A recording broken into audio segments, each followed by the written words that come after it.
Another movie review. This is The Savage Innocence. It was released in 1960. It's directed by Nicholas Ray. The screenplay was also by Ray and a couple of others, Hans Ruiz and Franco Salinas. And it's based on a book, Top of the World, by Royce. And the cast. Anthony Quinn is the lead character, and he is Inuit. Yokotana is Asiak. He becomes Inuk's wife, and we have a voiceover in this. Peter, not Petita. Peter O'Toole is the first trooper in his first role, really, of any note, and he also has a voiceover. Carlo Gistini is the second trooper. Lee Montagna plays Itamar Nek, and there are a number of other characters. Many of them are Japanese, and although they don't speak Japanese, they're there for a reason. It's because of the location, and we're located up in the Arctic Circle, and this film is about the life of the Inuit community. And it was nominated at the Cannes Film Festival for the Palme d'Or. There will be a slide with the cast members on it, so you can peruse that. And let's get on to a bit of the movie now. I have to confess I'm a big fan of Anthony Quinn and also Peter O'Toole. So when I saw two screen legends in this 1960 release, I jumped at it straight away. And being directed by Nicholas Ray, he was responsible for the epic Rebel Without a Cause, featuring James Dean in his debut. So all in all, I was really looking forward to this, but rather confused about the location being up in the Arctic Circle. But for Quinn, it certainly continued his prolific output from the 50s. I loved him in La Strada, directed by Fellini. Lust for Life, of course, he was alongside Kirk Douglas. And he also acted alongside Brando in Viva Zapata. And the highly underrated The World is the Wind. So here we got The Savage Innocence. And it's in Canada, of course. And we got a great glimpse, really, of the Inuit community. Eskimos, as the West described them. The Inuit, the meaning is eaters of raw flesh. So we got certainly an insight as to where we are. None of these Western cultural treats. Ray, the director, researched extensively into the cultural taboos, cultural beliefs and traditions of the Inuit. And it was filmed on location. And the cinematography was absolutely breathtaking. The landscape, very colourful. And this is one of the highlights of a brilliant movie. The initial scenes depict Inuk, Quinn's character, going about his work, hunting for seal, for bear, and dialogues between him and his neighbours. We view their igloo, and we also hear sounds of childlike and comedic behaviour from the neighbourly igloo. But to elaborate on that, this apparently was Ray's first glimpse, really, of one of the traditions of sexual behaviour, is that it's carried out in a very childlike and comedic way. So on hearing this, Quinn is well aware that the couple in the next igloo are fornicating. And I found this quietly amusing, and they use this to procreate. Alongside this, the simplicity of life is very much the message here. They have their taboos and idiosyncrasies, but their basic intentions are to find enough food to feed themselves and their family, and find a mate to procreate and continue the existence of the Inuit community. And these early scenes of the joculation bear out some of that. Inuk, of course, at the start lives alone, and he's subjected to jokes and to an extent ridicule because of being single. His not finding a mate is a gossip aspect to this community. We're made aware that in the Inuit's tradition, one shares one's wife with close friends and family who may well be in your sort of vicinity, so to speak. What happens here is that Quinn is offered a wife by the neighbour, but he is in no mood for that, and he rejects this offer, which is rather an insult within the community, and this leads to a brief physical confrontation with the man, and results in him being knocked out when the head hits the ice of the igloo wall. This is vital, as this comes back a bit later in the movie as a succinct detail of the plot. The man does recover, but this response by Inuit, who's a pretty huge guy, as I say, is repeated further down the line. The dialogues interspersed with this scenic shots of the environment, with huge chunks of ice breaking away into icebergs. We see the men kayaking in search of food, and it's absolutely scintillating witness this.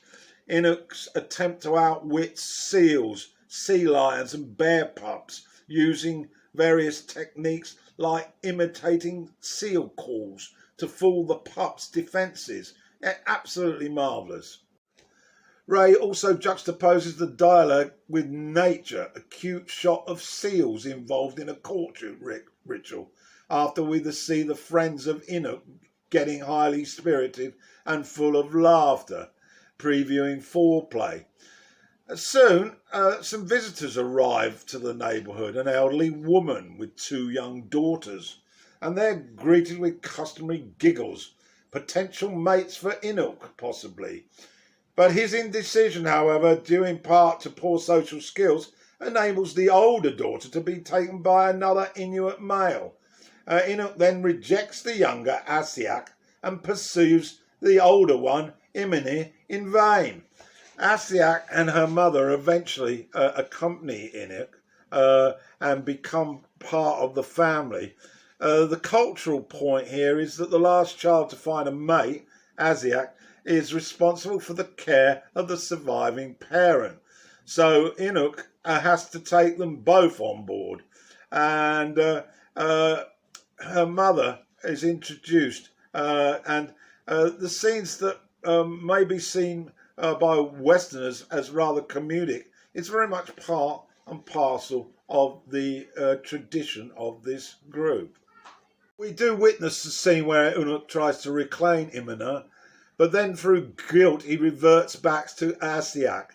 And so they appear compatible as a couple, it has to be said. And then we capture a scene when Asiak warms Inuit's feet as a sign of being accepted as a mate. However, when she becomes the second choice, she's less reciprocal to Inuit's needs.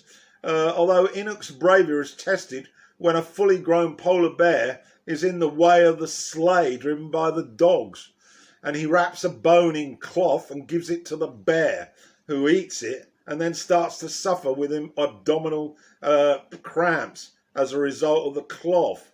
And as Inuit prepares to step in for the kill, the bear's shot by a fellow Inuit who has a gun. Then a debate follows about ownership of the kill, and we have some discussion about guns and their usage in future kills.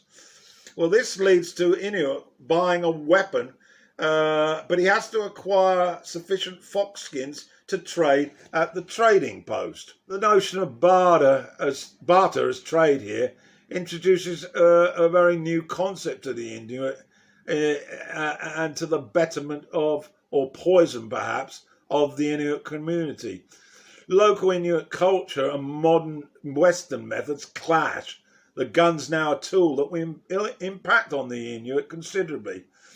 Inuk's handling of the weapon is carefree, to say the least, and he needs guidance as to how to handle it. This again could be misconstrued by Western movie critics, ridiculing the action of Quinn, but for me it illustrated the lack of knowledge that this primitive culture had of such things as guns and their usage. At the training post, the exchange takes place, but it's insufficient to secure bullets for the guns. First sign of how business in the West lacked integrity, and another lesson for Inuk, which he has to learn.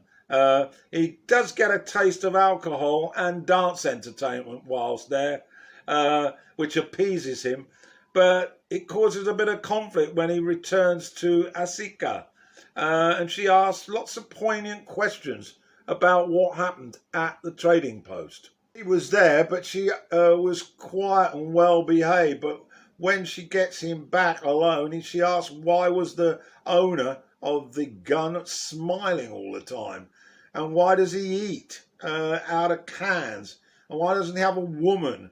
Insight of the West for impacting on the Inuit culture and its particular potential infiltration for sure here.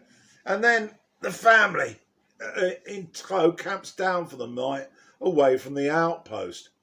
Asiak senses fear, and a preacher passes by. His business is selling religion. The Western concept of a higher power, a religious figure, which is quite beyond the understanding of Inuk and Asika. Morality issues are alien to them, as is the concept of monogamy. Promiscuity or more sexual partners are viewed as friendship in their culture, and so those close to the culture are, of course, involved or invited to become involved. They share Inuit food with the preacher, but he rejects this, and he's determined to return to the issue of the sanctity of marriage, the vow, and all its encompassing good versus bad. The preacher rejects when Asiak is offered by Inuk, and he views this as a sinful act, and this provokes outrage from Inuk, who clashes with him and smashes his head against the igloo wall. Yes, this has happened before. However, on this occasion, it has a fateful result. The man has been killed. Inuk provide a comedic response to this, with Asiak suggesting that you bumped his head too hard, whereas Inuk responds that his head was too soft. Anyway, Ray's script focuses on the taboo about souls escaping from the mouth of deceased people in this culture, and ghosts after death. So the fingers are cut off by Inuk and placed in the mouth of the preacher, and then the family depart. There's an extremely moving sequence a bit further down the line in this movie, and it continues the cultural belief system.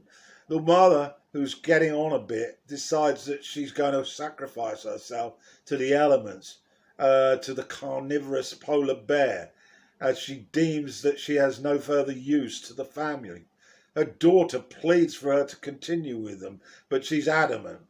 Her daughter's also pregnant, so we also have her mother giving a last piece of knowledge, advising Asiaka as to what to do when the birth takes place, as she will be alone. Inuk will remove himself from the igloo for this. Detail is described, the importance of the umbilical cord cut to maintain life for Asiak and the infant, and how the tribe will respond to whether the birth is of a boy or a girl. It's a real history lesson in addition to being a highly charged reality insight into the culture. Tremendous lesson really in history, geography, sociology and primitive societies is what Ray's message is. And it's worth noting that the mother's final moments should mirror the newly born female in terms of sacrifice. Ray's direction is blatant as the sleigh departs with the mother seated and slowly disappearing from view. as the sleet falls and the polar bear starts to approach the prey. The implication is the bear's life will continue following the kill, and that later on the bear will be killed and the meat will then provide sustenance to the family. So the mother views this as her returning with value to her family. Amazing concept, really, of the notion of being worthy. The birth then follows, and Asiaka alone deals with it. Inuit returns to see his son. He's then shocked by the fact that the infant has no teeth. Ignorance on his part again. Asiaka handles it, expressing a commitment to care for the boy, irrespective of whether he gets his teeth or not. And then we move to the final part of the movie. Two state troopers investigating the murder of the preacher, and in extremely harsh weather they arrive to remove Inuit to the town, and he's to be tried in a court martial. Inuit and Western law radically different here. Canadian law is delivered as superior, even though the incident took place in Inuit communities. That will certainly rile up some folk. And it's viewed by the Inuit very much as an accident. However, politics again rearing its head.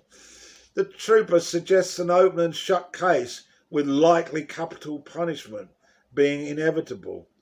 And this again provokes a lot of sort of discussion, certainly in my mind. The journey with sleighing dogs brings out the potential perils of the environment with the snow.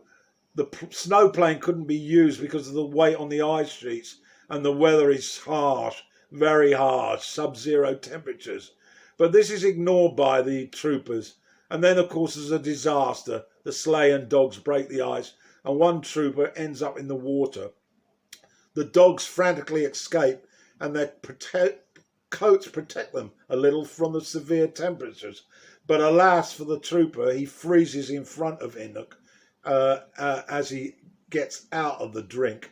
An inevitable death follows, and he's discarded into the drink. The final section tackles the prickly issue of whether Inuk will sacrifice the second trooper, played by O'Toole, who's ill-equipped to survive with no slayer, no dogs, or will he show his humanity and save the man? O'Toole's performance is limited, it has to be said, but The Savage Innocence is a marvellous exploration into indigenous communities, a fascinating story, and an awesome performance by Quinn. I really do suggest that you dig this one out, and I'm sure you will not be disappointed. The Savage Innocence, a 1960 movie directed by Nicholas Ray and starring Anthony Quinn. Absolutely fabulous.